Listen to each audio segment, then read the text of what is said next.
धारा 370 के बाद क्या होगा।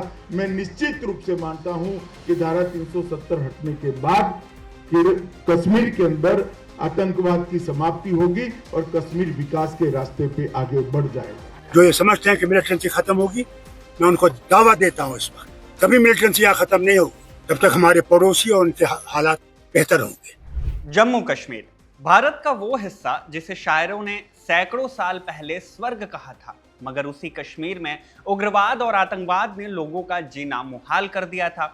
इसी जम्मू कश्मीर पर एक फैसला 6 साल पहले लिया गया। तारीख थी 5 अगस्त 2019। जम्मू कश्मीर में अनुच्छेद 370 और 35A को निष्प्रभावी कर दिया गया था। राज्य को मिलने वाला विशेष दर्जा खत्म हुआ, अलग संविधान और झंडा खत्म हुआ। आज उस फैसले को पूरे 6 साल हो गए हैं। सत्ता पक्ष इस दिन को ऐतिहासिक बताकर सेलिब्रेट कर रहा है और विपक्ष के नेता इसे काला दिवस माने ब्लैक डे की उपमा दे रहे हैं। आज खबरगांव समाचार में हम बात जम्मू कश्मीर की ही करेंगे। आपको बताएंगे कि 6 साल में जम्मू कश्मीर में क्या कुछ बदला है। 6 साल पहले सरकार जो लक्ष्य हासिल करना चाहती थी उसमें कितनी सफल हुई। बात सत्यपाल मलिक की भी होगी, जिनका आज 5 अगस्त को लंबी बीमारी के चलते निधन हो गया। उन्होंने 370 और कश्मीर पर क्या कुछ कहा था, इस पर भी आज के इस एपिसोड में बात होगी। और बात करेंगे उत्तराखंड के उत्तरकाशी में बादल फटने से आई तबाही की, जिसमें 4 लोगों की मौत हो गई और 50 से ज्यादा लापता हुए। बात अलग अलग राज्यों में आई बाढ़ की स्थिति पर भी करेंगे और बताएंगे उन मंत्री जी के बारे में जिन्होंने बाढ़ झेलने वालों को स्वर्ग जाने वाला बता दिया। नमस्ते, मेरा नाम शुभम है और आप देख रहे हैं खबरगांव समाचार। क्या वक्फ संशोधन कानून संवैधानिक है? सवाल है जाति जनगणना जाति कैसे पूछ ली? कौन रेडिकलाइज हो चुका है? मिट्टी में मिलाने का समय आ गया है। सबसे पहले बात जम्मू कश्मीर की। 5 अगस्त 2019 का दिन था। संसद में गृह मंत्री अमित शाह ने जम्मू और कश्मीर पुनर्गठन अधिनियम 2019 पेश किया था। इसके बाद से इसे राष्ट्रपति की मंजूरी के लिए भेजा गया और राष्ट्रपति की मंजूरी मिली भी थी और फिर जम्मू कश्मीर से अनुच्छेद 370 और 35A हटा दिया गया। इसके तहत राज्य को जो विशेष दर्जा मिलता था वो तो खत्म हुआ ही था, साथ ही राज्य को 2 केंद्र शासित प्रदेशों यानी जम्मू कश्मीर और लद्दाख में बांट दिया गया था। इस पुनर्गठन के बाद जम्मू कश्मीर में लंबे समय तक कोई विधानसभा चुनाव नहीं हुआ। 2014 में आखिरी विधानसभा चुनाव हुए थे। 2018 में वहां की गठबंधन सरकार बिखर गई थी और नवंबर 2018 में राज्यपाल शासन लागू हो गया। आखिरकार 2024 में विधानसभा चुनाव हुए। इस चुनाव में जम्मू कश्मीर नेशनल कॉन्फ्रेंस यानी JKNC 42 सीटें जीतकर सबसे बड़ी पार्टी बनी और उमर अब्दुल्ला सीएम बने थे। जैसी स्थिति 2019 में थी वैसा ही माहौल 5 अगस्त 2025 से पहले भी देखने को मिल रहा था। इस हलचल का भी एक बड़ा कारण है प्रधानमंत्री नरेंद्र मोदी और गृह मंत्री अमित शाह की राष्ट्रपति द्रौपदी मुर्मू से मुलाकात हुई थी। ऐसे में ये अटकलें लगाई जा रही थी कि कश्मीर में कुछ बड़ा होने वाला है। चर्चा हो रही थी कि कश्मीर की 6 साल से लंबित मांग शायद अब पूरी हो जाएगी। मांग कौन सी? मांग वही है जम्मू कश्मीर में स्टेटहुड स्थापित करने की मांग। जम्मू कश्मीर के सीएम उमर अब्दुल्ला ने कल यानी 4 अगस्त को एक्स पर लिखा था कि 5 अगस्त को न कुछ अच्छा होगा न कुछ बुरा होगा। उन्होंने लिखा, मैंने हर संभव परम्यूटेशन एंड कॉम्बिनेशन सुन लिए हैं कि कल जम्मू कश्मीर में क्या हो सकता है, लेकिन मुझे ये कहना है कि कल कुछ नहीं होगा। आशा है कि कुछ बुरा नहीं होगा मगर कुछ अच्छा भी नहीं होगा। मैं अभी भी संसद के मॉनसून सेशन में जम्मू कश्मीर के लिए कुछ सकारात्मक होने की उम्मीद रखता हूं, लेकिन कल नहीं। और नहीं, मेरी दिल्ली के लोगों के साथ कोई मीटिंग या बातचीत नहीं हुई है। ये बस मेरी गट फीलिंग है। देखते हैं कल क्या होता है। आप भी जान लीजिए कि आज कश्मीर में हुआ क्या है। यह तस्वीर जम्मू कश्मीर के कांग्रेस नेताओं की है। कांग्रेस ने 370 हटने के 6 साल पूरे होने पर काला दिवस मनाया। पार्टी का कहना है कि पार्टी के लिए अनुच्छेद 370 मुद्दा नहीं है। पार्टी ने कहा कि जम्मू कश्मीर के लिए राज्य के दर्जे की बहाली के मुद्दे पर अभियान चलाया जा रहा है। इसके साथ ही जम्मू कश्मीर की पूर्व सीएम महबूबा मुफ्ती की पार्टी PDP ने भी आज ब्लैक डे मनाया और कहा कि यह सिर्फ कश्मीर के लिए नहीं बल्कि पूरे देश के लिए काला दिन है। कहीं विरोध की रैलियां हैं तो कहीं जश्न भी है। भारतीय जनता पार्टी के तमाम नेताओं ने गृह मंत्री अमित शाह को 370 और 35 से हटने के 6 साल पूरे होने पर बधाइयां दी हैं। बधाइयां इस बात की भी दी गई कि अमित शाह गृह मंत्री के तौर पर सबसे लंबा समय व्यतीत करने वाले नेता भी बन गए हैं। वहीं श्रीनगर में बीजेपी नेताओं ने बाइक रैली निकालकर जश्न भी मनाया। लेकिन जम्मू कश्मीर के लिए राज्य के दर्जे की मांग को लेकर भी कई विपक्षी नेताओं के बयान आए हैं। किसने क्या कहा, पहले वो सुन लीजिए। बिल्कुल हमारी मांग है। राहुल जी, दोनों एलओपी राहुल जी ने और खड़गे जी ने प्रधानमंत्री को खत लिखा है कि जम्मू और कश्मीर को पूरे राज्य का दर्जा फिर से वापस लौटाना चाहिए और लद्दाख में छठी अनुसूची है जो हमारे संविधान का, उसमें शामिल करना चाहिए ताकि कि नौकरशाही प्रणाली जो है लद्दाख में वो खत्म हो और 6 शेड्यूल में लाया जाए। ये तो मांगे हैं लद्दाख के लोगों की मांग और फुल स्टेटहुड की मांग जम्मू और कश्मीर के लोगों की। हमने प्रधानमंत्री को खत लिखा है, राहुल जी ने और खड़गे जी ने, उस पर कोई जवाब नहीं आता। प्रधानमंत्री किसी खत का जवाब नहीं देते हैं, सर्वदलीय बैठक में नहीं आते हैं, खत का जवाब नहीं देते हैं, संसद में चुनावी भाषण करते हैं, पर संसद के बाहर देश के नाम संदेश भेजते रहते हैं। आपने देखा कि हालात का आपको अंदाजा हो गया कि हम यहाँ 100-150 लोग जमा हो गए हैं और गेट के बाहर हजारों की तादाद में फौज और पुलिस को लगाया गया है। ये खुद ही कहानी बताता है जम्मू कश्मीर के हालात क्या हैं। देखिए, आज का जो दिन है ये न सिर्फ जम्मू कश्मीर के लिए काला दिन है बल्कि पूरी कौम के लिए, पूरे मुल्क के लिए ये काला दिन है। आज के दिन जो इस मुल्क की कॉन्स्टिट्यूशन है, संविधान है, उसकी धज्जियां उड़ाई गई और वो भी कहाँ उड़ाई गई?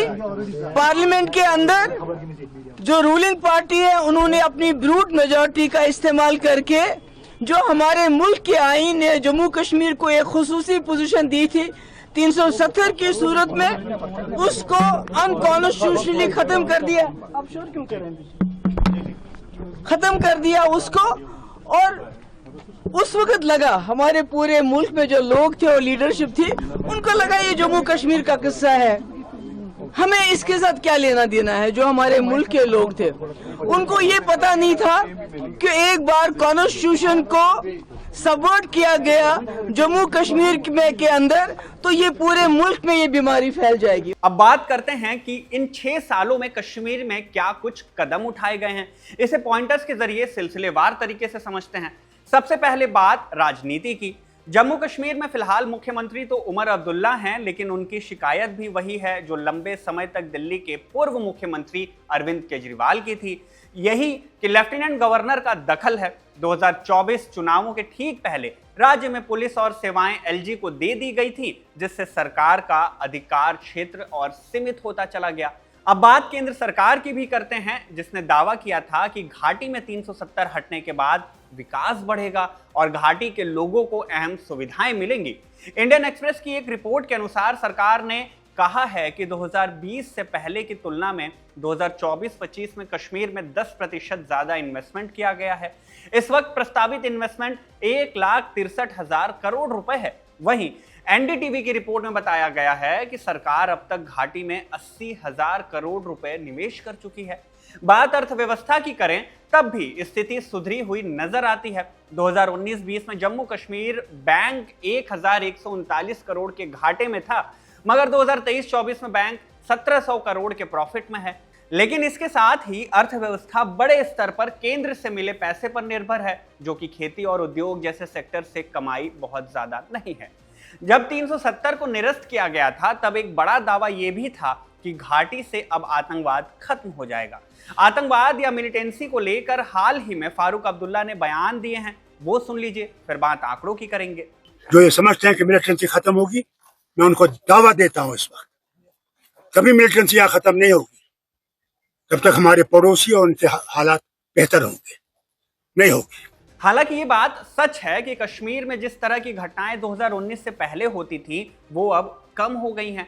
इंडियन एक्सप्रेस की रिपोर्ट के मुताबिक 2019 में 129 लोग जो स्थानीय थे वो आतंकवादी संगठनों में शामिल हुए थे और 2025 में ये नंबर सिर्फ 1 है। इसके अलावा पत्थरबाजी, हड़ताल, हथियार छीनने की घटनाएं भी अब न के बराबर होती हैं।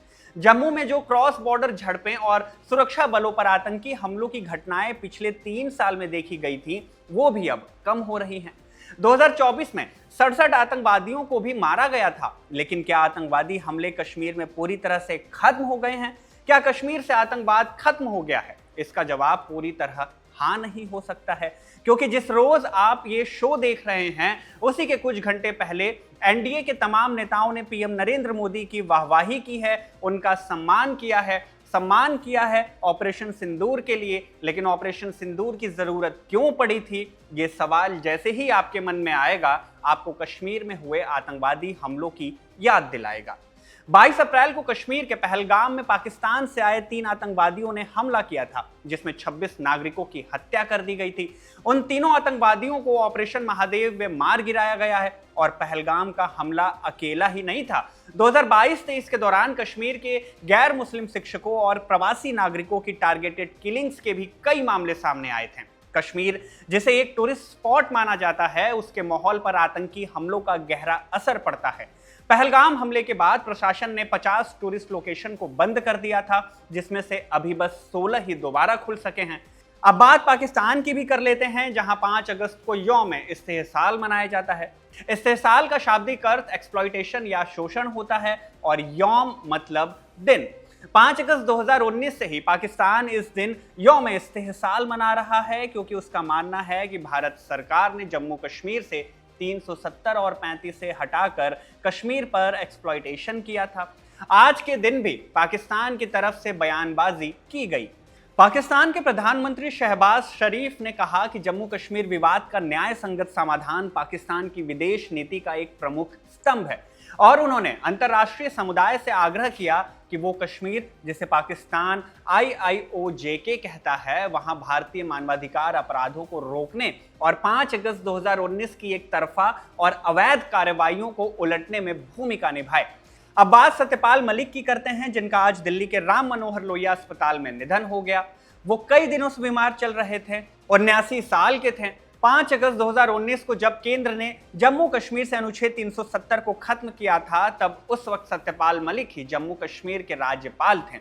सत्यपाल मलिक ने एनडीए सरकार की पहलगाम हमले, कृषि कानूनों को लेकर आलोचना तो की थी, मगर 370 हटने के वक्त वो राज्यपाल थे और उन्होंने उस वक्त केंद्र सरकार का समर्थन किया था।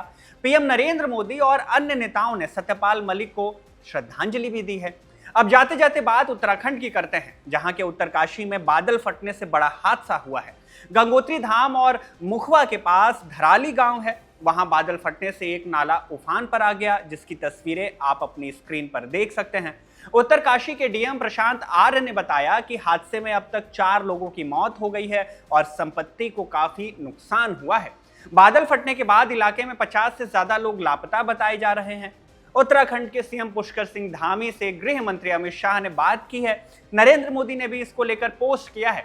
सीएम धामी ने क्या जानकारी दी, आप भी सुनिए। धराली क्षेत्र में बादल फटने की अभी सूचना आई है और बहुत तेज गति से मलबा आया है पानी के साथ। हमारा प्रयास है कि इस समय में सभी को जल्दी से जल्दी राहत के काम किए जाएं, बचाव के कार्य किए जाएं। जिला प्रशासन के लोग वहां पहुंच रहे हैं, साथ में हमारी सेना के लोग, एनडीआरएफ, एसडीआरएफ, आपदा प्रबंधन विभाग लगातार कोशिश कर रहा है कि हमारी सर्वोच्च प्राथमिकता है कि सभी को इस समय राहत की जाए, सभी को बचाया जाए और हर प्रकार से जान माल की सुरक्षा की जाए। बात सिर्फ उत्तराखंड की नहीं है। हिमाचल प्रदेश, उत्तर प्रदेश, राजस्थान, मध्य प्रदेश से लेकर बिहार तक हजारों लोग बाढ़ की चपेट में आए हैं। इसकी वजह तेज बारिश और बेहतर इंफ्रास्ट्रक्चर की कमी है। ये पहली बार नहीं है जब मॉनसून में इस तरह की तबाही हमें देखने को मिली हो। हर साल ऐसी तस्वीरें आती हैं और हर साल सैकड़ों लोग जान गंवा देते हैं, विस्थापित भी हो जाते हैं। इस आपदा के बीच एक मंत्री का हैरान करने वाला वीडियो भी सोशल मीडिया पर खूब शेयर किया गया, जिसमें उन्होंने क्या कहा आप खुद ही सुनिए। गंगा पुत्रों का पांव धुलने के लिए आते हैं। वो बात सही है। गंगा के पुत्र सीधे स्वर्ग जाते हैं। बाढ़ में गंगा मैया पैर छूती हैं, इंसान सीधे स्वर्ग जाता है। ये उत्तर प्रदेश सरकार के मंत्री संजय निषाद हैं। मंत्री जी के बयान पर आप क्या सोचते हैं, कमेंट में हमें जरूर बताइएगा। आज के खबरगांव समाचार में बस इतना ही। इसे लिखा हमारे साथी सत्यम ने और रिकॉर्ड किया हमारे साथी अयान ने। मेरा नाम है शुभम और आप देखते रहिए खबरगांव।